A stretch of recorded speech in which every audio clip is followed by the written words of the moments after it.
नमस्कार मित्रों, जय हिंद, वंदे मातरम। तो आज हम आपके लिए लेकर के आए हैं हिंदी साहित्य के अंतर्गत आधुनिक काल, उसके लेखक और उनकी प्रमुख रचनाओं को। तो हमने पिछली वीडियोज में आपको पार्ट फर्स्ट दिया है, पार्ट सेकंड दिया है और अब ये पार्ट थर्ड लेकर के आए हैं आधुनिक काल और उनके लेखकों को लेकर के। तो चलिए देखते हैं। इसमें निम्न लेखक हैं और उनकी रचनाएं इस प्रकार हैं। सर्वप्रथम हम देखेंगे विद्यानिवास मिश्र जी को। तो विद्यानिवास मिश्र जी की प्रमुख रचनाएं इस प्रकार हैं। चितवन की छाएं, तुम चंदन हम पानी, साहित्य की चेतना, कदम्ब की फूली डाल। कदम्ब की फूली डाल है मित्रों यहाँ पर। आगे देखेंगे हम आंगन का पक्षी और बंजारा मन। तो ये विद्यानिवास मिश्र जी की प्रमुख लेख थे, जैसे चितवन की छाएं, तुम चंदन हम पानी, साहित्य की चेतना, कदम्ब की फूली डाल और आंगन का पंछी और बंजारा मन। इसी क्रम में आगे देखेंगे हम महावीर प्रसाद द्विवेदी जी को। तो महावीर प्रसाद द्विवेदी जी हिंदी साहित्य में अपनी एक विशेष पहचान रखते हैं।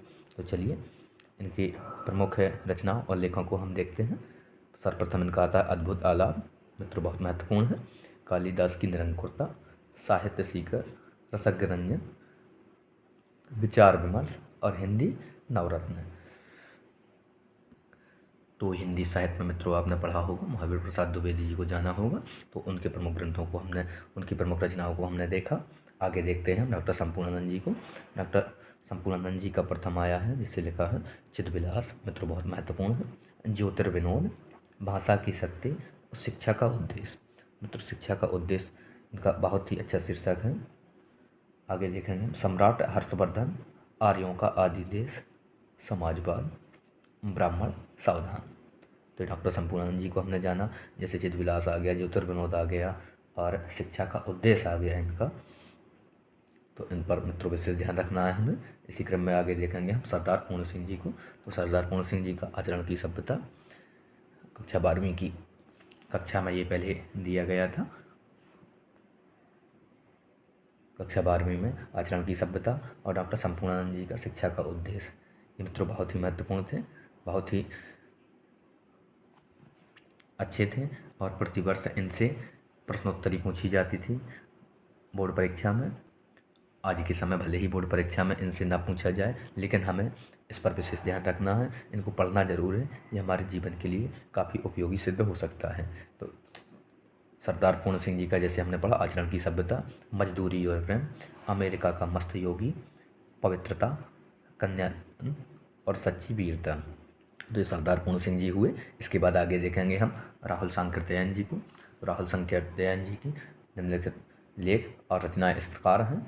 मूलगा से गंगा, मेरी जीवन यात्रा, किन्नर देश में, मधुर स्वप्न और अथातु घुमक्कड़ जिज्ञासा, जो इनका बहुचर्चित लेख है। तो मित्रों इसको भी हम विशेष ध्यान रखेंगे। अथातु घुमक्कड़ जिज्ञासा।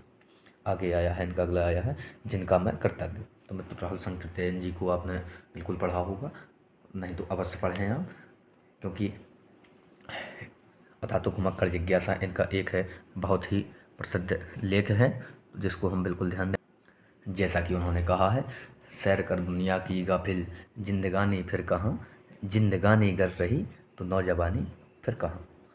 तो उन्होंने कहा है कि आप सभी को देश भ्रमण जरूर करना चाहिए, ताकि आपकी जानकारियाँ अधिक हों और आपकी मानसिक क्षमता विकसित हो सके।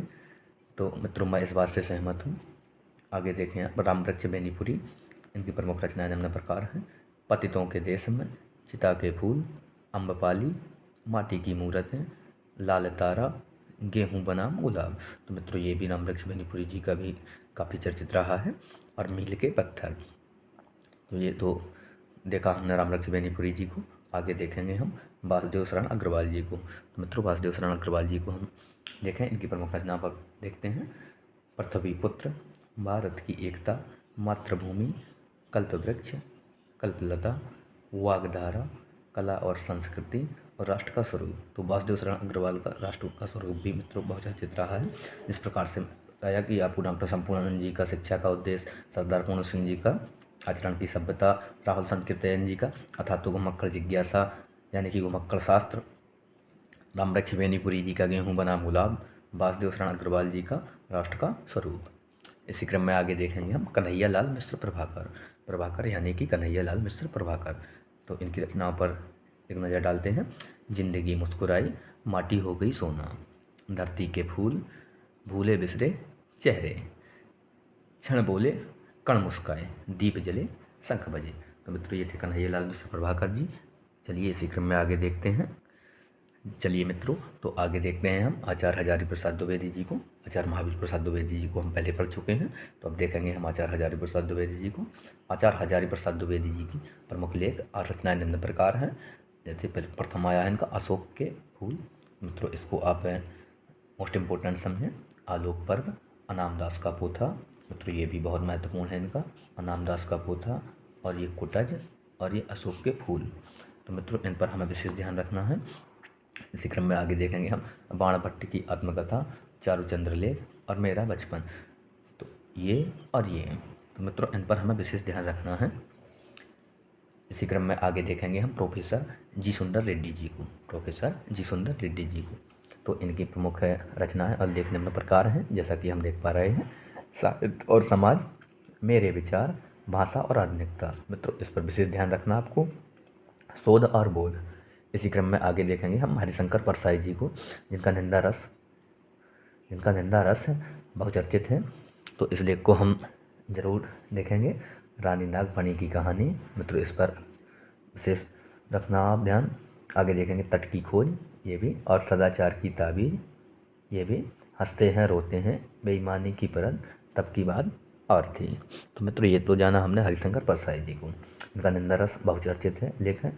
तो आगे देखेंगे हम मोहन राकेश जी को। तो मोहन राकेश जी का आषाढ़ का एक दिन बहुत ही अच्छा नाटक है।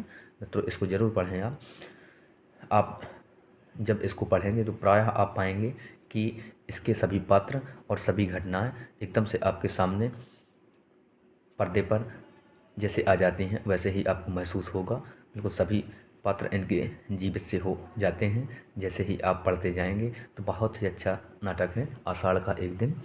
और आधे अधूरे। मित्रों ये भी लहरों के राजहंस बहुत ही महत्वपूर्ण है, ज़रूर देखना आप इनको। अंडे के छिलके, आखिरी चट्टान, समय सारणी, मोहन राकेश की डायरी। तो मित्रों इन पर विशेष ध्यान रखना आप। मोहन राकेश जी एक बहुत ही अच्छे नाटककार हुए हैं। तो जैसा कि इनके नाटकों को पढ़ने से आपको ज्ञात हो जाएगा, जैसे ही आप इनके नाटकों को पढ़ेंगे तो आप पाएंगे कि जितने भी इनके पात्र हैं नाटकों के, सभी सजीव हो उठते हैं और आपके सामने पर्दे पर अपना अभिनय करते हुए दिखाई पड़ने लगेंगे आपको। तो मित्रों आप एक बार ज़रूर पढ़ना। चलिए इसी क्रम में हम आगे देखेंगे राय कृष्णदास जी को। तो राय कृष्णदास जी का आया है छायापथ, आँखों की थाह, साधना, संलाप, भारत की चित्रकला। आगे देखेंगे हम श्रीधर पाठक जी को। तो श्रीधर पाठक जी का कश्मीर की सुषमा। मित्रों ये बहुचर्चित हैं, इसको आप विशेष ध्यान रखना। आगे देखेंगे हम वन अष्टक, फिर इसके बाद आया है मनोविनोद। इसी क्रम में आगे जाएंगे हम अमृत राय जी को। तो अमृत राय जी की रचनाओं को देखेंगे। शोभा के रंग और कलम का सिपाही। शोभा के रंग और कलम का सिपाही। तो मित्रों ये कलम का सिपाही इनकी रचना है अमृत राय जी की। और जैसा कि हमने आपको पिछली वीडियो में बताया है, तो ये आप विशेष ध्यान रखें कि कलम का सिपाही कहा जाता है प्रेमचंद जी या धनपत राय जी को। ये विशेष ध्यान रखना आप। ये मत समझना कि कलम का सिपाही तो अरे भाई प्रेमचंद जी धनपत राय जी हैं, तो नहीं मित्रों। धनपत राय जी को प्रेमचंद, कलम का सिपाही या कलम का जादूगर या कलम का मजदूर नाम की उपाधियाँ प्राप्त हैं मित्रों, लेकिन इनकी रचना है कलम का सिपाही अमृत राय जी की। तो आगे हम इसी क्रम में देखेंगे रामनरेश त्रिपाठी जी। रामनरेश त्रिपाठी जी का हम देखेंगे पथिक, ग्राम्य गीत, मिलन, स्वप्न, नखशिख और मानसी। मित्रों रामनरेश त्रिपाठी जी को अब विशेष रूप से ज़रूर देखें। आगे देखें हम राम कुमार वर्मा जी को। तो इनकी प्रमुख रचनाओं को हम निम्न प्रकार से देखेंगे। आकाशगंगा, दीपदान। इसी क्रम में आगे आए हैं महत्वपूर्ण रचनाओं को लेकर के हम बाबू गुलाब राय जी को। तो बाबू गुलाब राय जी की प्रमुख रचनाएं हम देखेंगे, निम्न प्रकार हैं। मेरी असफलताएं, ठलुआ क्लब। मित्रों मोस्ट इम्पोर्टेंट है। बैसाखी की नगर बधू। मित्रों ये भी मोस्ट इम्पोर्टेंट है। बाबू गुलाब राय जी की रचनाओं को आप ज़रूर देखें। थोड़ा सा इसमें भी देख लें, प्रेमचंद जी को भी लेकर के आ गए हैं हम पुनः। तो चलिए इन पर भी एक दृष्टि डालते हैं, जैसा कि इनका गबन, गोदान, रंगभूमि, कर्मभूमि, निर्मला, सेवा सदन और शतरंज के खिलाड़ी। वैसे तो धनपत राय जी की काफ़ी रचनाएं हैं, लेकिन प्रमुख रचनाओं को ही हम यहाँ पर लेंगे और देखेंगे।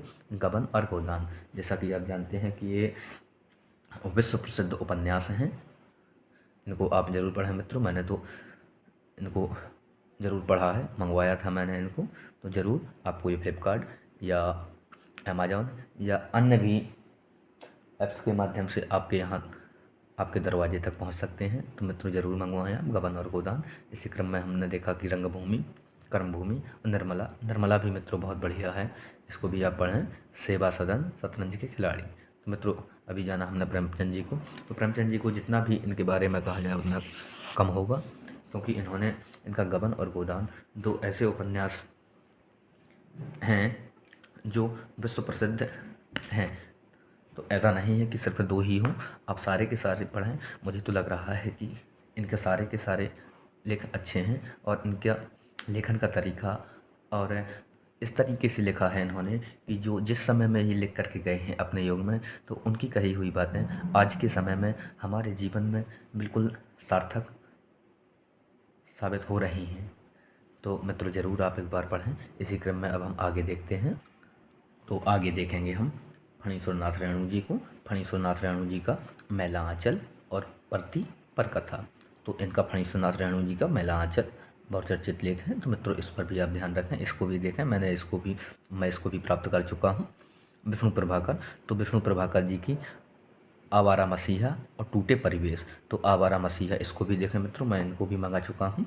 आगे देखें भगवती चरण वर्मा, चित्रलेखा, भूले बिसरे चित्र।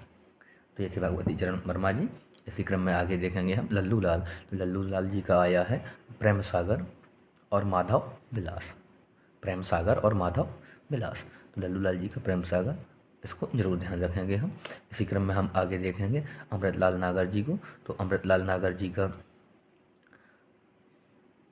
बूंद और समुद्र और मानस हंस। तो मित्रों इन पर विशेष ध्यान रखेंगे हम। इसी क्रम में चलिए मिलते हैं आपके साथ अगले वीडियो में, और वीडियो को अंत तक देखने के लिए और अपना साथ और सहयोग बनाए रखने के लिए आप सभी का पुनः बहुत बहुत धन्यवाद। जय हिंद, वंदे मातरम।